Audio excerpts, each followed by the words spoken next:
karon mga kalipod-suroy no, so nata din karon sa may Bulugan, sakop sa may Lantapan, Bukidnon. So nakita nato din karon ng mga harvest karon din no, mga broccoli, uguban pa, pitsay o repolyo na adin ni area. So gikan ta karon dito sa may Talakag, nakabutan din sa Lantapan, Bukidnon. So dini gusto bitaw mamalit bitaw mga gulay. Medyo barato-barato din nga lugar. So harvest karon nga time pag-ani na to din. Busy kasi naghakot di ako sa luyo. Kung ginipon sa pikas ng kaya. Sa Bulugan, Lantapan na nga sakop.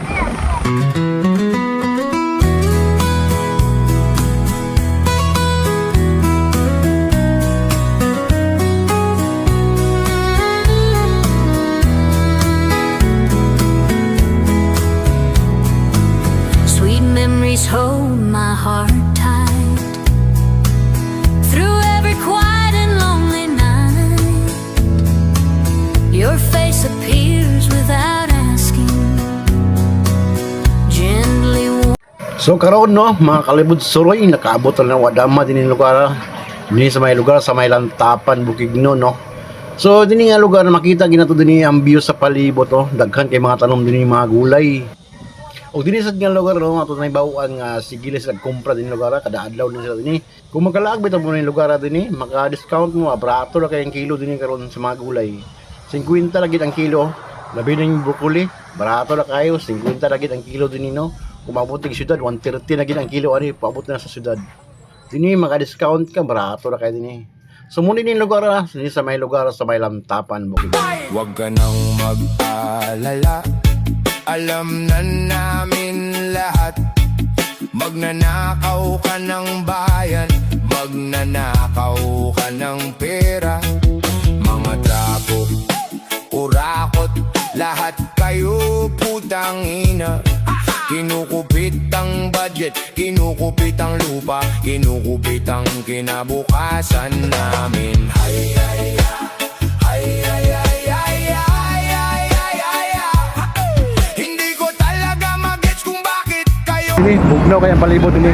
So timing buga na to dinhi karon nga nag-harvest sila, ano nakita na to dinhi karon nga nag-diskarga sila o nagkarga pa gid sila mga lagot mo no. So kusani pa tungo pa ingon inong kon boss, lagot mo boss. Davao. So kini sa nga mga lagot mo na to nakita dinhi karon mga pitsay o broccoli no. Na dinhi karon nilang ipang-harvest. So dalon pa ni sa Davao karon ini ibiyahe. So nasi bubod sini, board shout out boards.